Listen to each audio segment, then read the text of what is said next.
आज हम स्टार्ट करने जा रहे हैं सीक्वेंस एंड सीरीज। सीक्वेंस होता क्या? सीक्वेंस क्या होता है? Sequence is a set of number or group of number that follows a definite pattern. क्या कहता है? सीक्वेंस क्या होता है? एक नंबर्स का सेट होता है या ग्रुप होता है जो किसी एक डेफिनिट पैटर्न को क्या करता है? फॉलो करता है। तो उसी को हम क्या बोलते हैं? सीक्वेंस बोलते हैं। हम जैसे for example a n equal to t n दिया हुआ है यहाँ पे ए एन क्या हमारा nth टर्म है और टू हमारा एक कांस्टेंट है और एन हमारा नंबर ऑफ टर्म्स है, नंबर ऑफ टर्म्स है। ठीक, अगर हम n की वैल्यू 1 पुट करते हैं तो a1 मीन्स क्या हो? a1 मतलब क्या हो? हमारी ये फर्स्ट टर्म आया तो 2 इंटू वन इक्वल्स टू 2। जो हमारा फर्स्ट टर्म है वो 2 होगा। अब n की वैल्यू 2 पुट करेंगे तो मीन्स क्या हो? ये हमारा सेकंड टर्म हो गया तो 2 इंटू टू इक्वल्स टू 4 हो गया। अब n की वैल्यू हम 3 पुट करेंगे तो a3 बराबर क्या हो जाएगा? 2 into three equals to 6 means ये हमारा थर्ड टर्म हो गया। अब n की वैल्यू हम 4 पुट करते हैं तो a4 बराबर 2 into four equals to 8 means कि ये हमारा 4 टर्म्स हो गया। तो जो हमारा ये सीरीज बन रहा है A1, A2, A3, A4 and date so follows, तो ये क्या करते हैं? किसी एक डेफिनेट पैटर्न को फॉलो करते हैं। जैसे 2 हो गया, 4 हो गया, 6 हो गया, 8 हो गया। तो 2 4 6 8, 2 4 6 8, तो क्या हो रहा है? ये एक किसकी मल्टीपल में इंक्रीज हो रहा है, मतलब किसी एक डेफिनेट पैटर्न को फॉलो कर। जैसे 2 4 6 में क्या 2 2 जा 4, 2 3 जा 6, 2 4 जा 8 मीन्स क्या हो? ये एन टू के मल्टीपल में क्या हो रहा है? इंक्रीज हो रहा है। इसके बाद में क्या आएगा? 10 आएगा। इसके बाद में क्या आएगा? 12 आएगा। इसके बाद में क्या आएगा? 14 आएगा। एंड ऐसे जो हमारा सीक्वेंस है वो इंक्रीज होता रहेगा।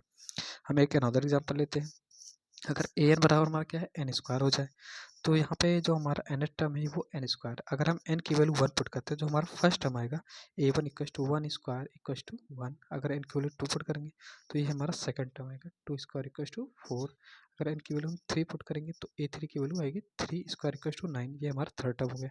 इसी तरह अगर हम एन की वैल्यू 4 पुट करेंगे तो हमारा फोर्थ टर्म आएगा 4 का स्क्वायर इक्वस टू 16। इसी तरह अगर हम 5 पुट करेंगे एन इक्वस टू 5 तो 5 का स्क्वायर कितना हो जाएगा? 25 मीन्स क्या हो? जो हमारा ये क्या हो रहा है? जो सीक्वेंस है वो एक स्क्वायर के फॉर्म में इंक्रीज हो रही है। तो ठीक है, A1, A2, A4 and so on, ये भी हमारे क्या है? एक डेफिनेट पैटर्न को फॉलो कर रहे हैं। तो इसको भी हम क्या बोलेंगे? एक सीक्वेंस बोलेंगे। ओके, अब हम आते हैं सीरीज। सीरीज क्या होता है?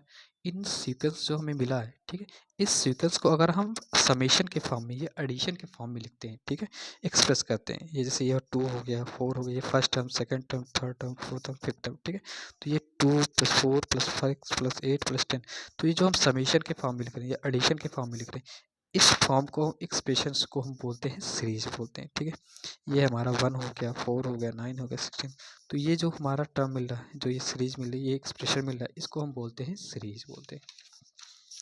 और जो हमारी सीरीज होती है वो 2 प्रकार की होती है, पढ़ते हैं। ठीक है, जनरली हम 2 प्रकार की सीरीज को पढ़ेंगे। पहला जो हमारा वो अर्थमेटिक सीरीज है और दूसरा हमारा क्या है? ज्योमेट्रिक सीरीज है। तो जो हमारा ज्योमेट्रिक, जो हम पहले क्या पढ़ेंगे? अर्थमेटिक सीरीज पढ़ेंगे। अर्थमेटिक सीरीज को हम बोलते हैं अर्थमेटिक प्रोग्रेशन बोलते हैं। ठीक है, ये क्या होता है? When in the series two consecutive term difference is save another, we can say this is series is arithmetic progression.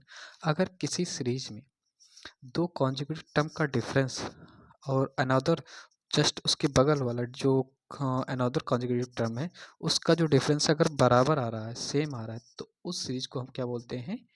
Arithmetic progression बोलते हैं। जैसे फर्स्ट टर्म ये हमारा होगा, इसका कॉन्जिक्यूटिव 3 हो गया, 3 का कॉन्जिक्यूटिव 4 हो गया, 4 का कॉन्जिक्यूटिव टर्म 5th हो गया। अगर 2 कॉन्जिक्यूटिव टर्म के बीच में जो डिफरेंस है अगर वो सेम आता है अनदर कॉन्जिक्यूटिव टर्म का, तो उस सीरीज को हम बोलते हैं अर्थमेटिक प्रोग्रेशन। जैसे A1 इक्वल टू 3 है, यहाँ पर A2 इक्वल टू 3 है, और सॉरी A1 इक्वल टू 2 है, A2 इक्वल टू 3 है, A3 इक्वल टू 4 है, A4 इक्वल टू A5 है। अगर हम A2 और A1 का डिफरेंस लें और A3 और A2 का डिफरेंस लें तो इसका डिफरेंस 1 आया, इसका डिफरेंस भी क्या आया? 1 आया, इसका भी डिफरेंस 1 आया। तो मीन्स क्या हो? ये इसका कॉन्जिक्यूटिव हो गया और 3 का कॉन्जिक्यूटिव 4 हो गया, 4 का कॉन्जिक्यूटिव 5 हो गया। मीन्स क्या है? A1 का कॉन्जिक्यूटिव टर्म A2 हो गया, A2 का कॉन्जिक्यूटिव टर्म A3 होगा। तो मीन्स क्या हो? A2 में से अगर A1 सब्ट्रैक्ट करते हैं, A3 में से A2 को सब्ट्रैक्ट करते हैं और A4 में से A3 को अगर हम सब्ट्रैक्ट करते हैं, अगर इसका जो डिफरेंस है, जैसे यहाँ पे 1 आया, यहाँ पे 1 आया, यहाँ पे 1 है, ठीक है, अगर इसका डिफरेंस क्या होता है? सेम आता है। ठीक है, तो ऐसे सीरीज को हम बोलते हैं अर्थमेटिक प्रोग्रेशन या अर्थमेटिक सीरीज बोलते हैं। ठीक है, तो जो ये डिफरेंस आता है, ठीक है, इसी डिफरेंस को हम बोलते हैं कॉमन डिफरेंस।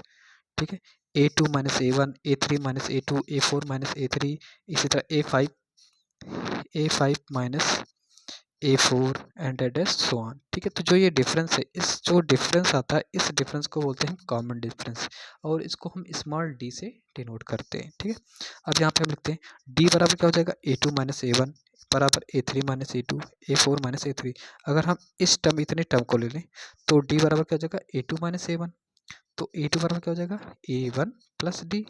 ओके, अब यहाँ पे हम A2 को क्या लिख सकते हैं, A1, यहाँ पे 1 होगा ना, तो अगर हम 1 को क्या सकते हैं, 2 माइनस 1 मीन्स 2 में से 1 जाएगा तो 1 ही बचेगा, तो A2 बराबर क्या हो जाएगा, A1 plus 2 minus 1 into D, ये आ जाएगा।